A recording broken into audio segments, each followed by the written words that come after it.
السلام علیکم عزیز طلباء و طالبات، عزیز بچوں، کیسے ہیں آپ سب؟ میں امید کرتا ہوں کہ آپ بخیر و عافیت ہوں گے۔ میں ہوں آپ کا زاہد سر۔ آج ہم ایک نئے سبق کے ساتھ حاضر ہیں آپ کی خدمت میں، جس کا عنوان ہے ایمانداری۔ عزیز بچوں، ایمانداری کافی ضروری ہے ہر انسان کے لیے، چاہے بچہ ہو، چاہے بڑا ہو، چاہے مرد ہو، چاہے عورت ہو، چاہے کسی بھی مذہب سے وابستہ ہو، تو ایمانداری اس کی پہچان بن جاتی ہے۔ ایمانداری سے اسے امین کہا جاتا ہے، جیسے نبی اکرم صلی اللہ علیہ وسلم کا لقب بھی امین تھا، امانت دار۔ ایمانداری دکھانا، کسی کی امانت کی خیانت نہیں کرنا، یہ اللہ تعالیٰ کے احکام میں سے بھی ہے کہ ہمیں امانت کی خیانت نہیں کرنی چاہیے، ہمیں دیانتداری سے کام کرنا چاہیے۔ ہر حساب میں، ہر موقع پر دیانتداری کا ثبوت دینا ہے۔ اس سے کیا ہو جائے گا؟ ہماری عزت بڑھ جائے گی، ہمارا وقار بڑھ جائے گا، ہمیں لوگ قدر کی نگاہوں سے دیکھیں گے۔ تو پیارے بچوں، چلیے ہم آغاز کرتے ہیں۔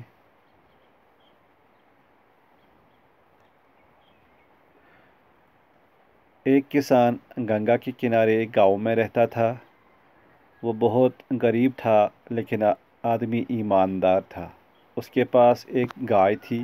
بچوں، آپ سنتے ہیں، آپ کتاب سامنے رکھیے اور شہادت کی انگلی ساتھ ساتھ لے چلیے۔ ایک سال ایسا سخت قحط پڑا کہ گائے کے لیے چارہ بھی ملنا مشکل ہو گیا۔ کسان کو بہت فکر ہوئی کہ گائے مر گئی تو زندگی کیسے گزرے گی، کیونکہ اسی پر گزارا چلتا تھا، اس کا دودھ وغیرہ وہی بیچتے تھے، اسی کے سہارے اپنی زندگی گزارتے تھے، وہی ان کا روزگار کا ذریعہ تھا۔ کچھ دیر تک کسان سوچتا رہا، آخر اس کے سوا کوئی صورت نظر نہیں آئی کہ کہیں سے چارہ چرا کر لائے۔ اور رات کے اندھیرے میں گاؤں سے باہر گیا اور ایک کھیت میں جا کر چارہ چرانے لگا۔ جب وہ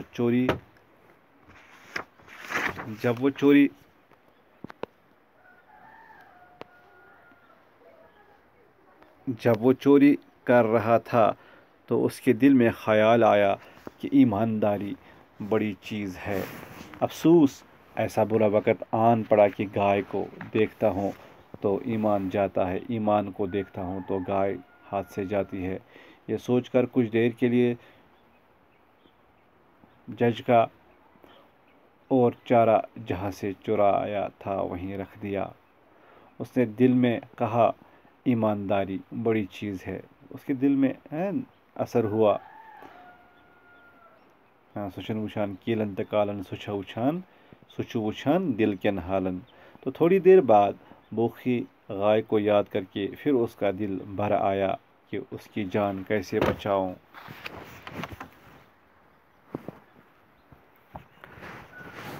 گائے کو مر جانے دوں تو بچے بھی بھوک سے مر جائیں گے، یہ سوچ کر پھر اس نے چارہ اٹھایا۔ چارے کی گٹھری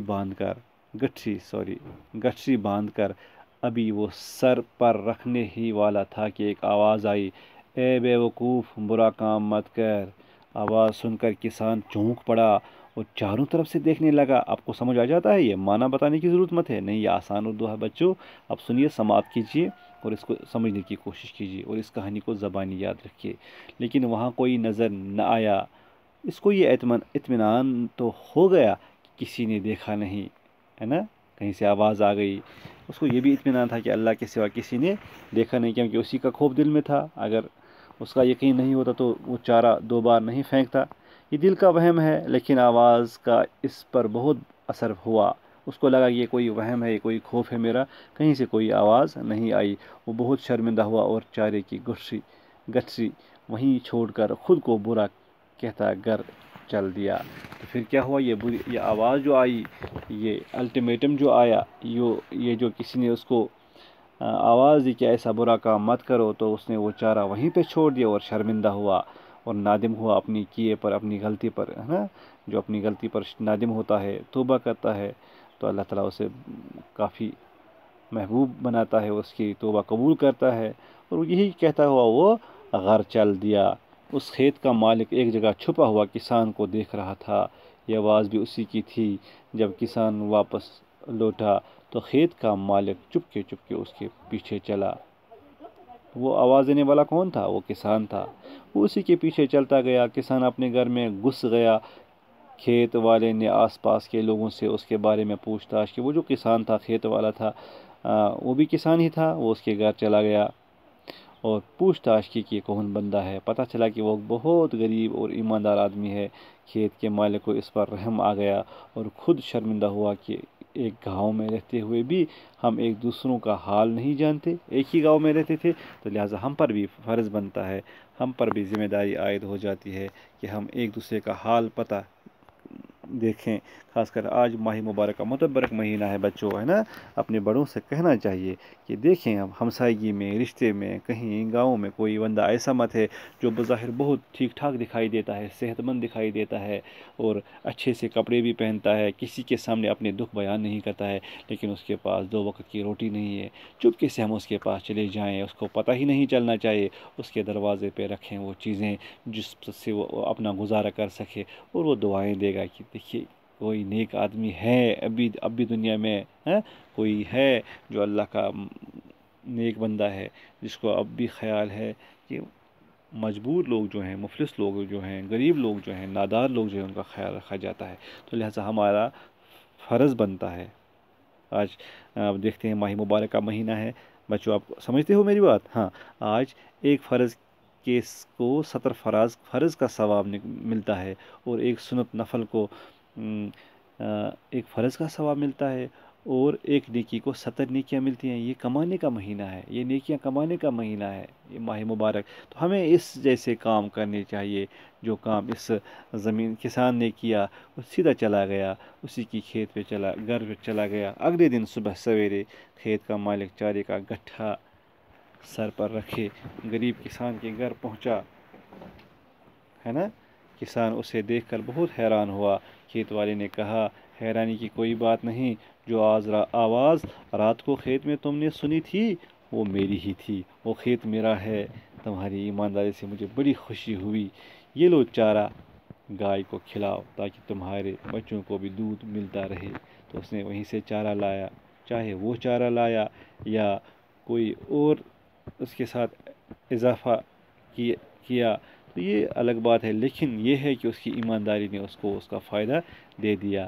دنیا میں بھی اور آخرت میں بھی ایمانداری کا فائدہ مل جاتا ہے۔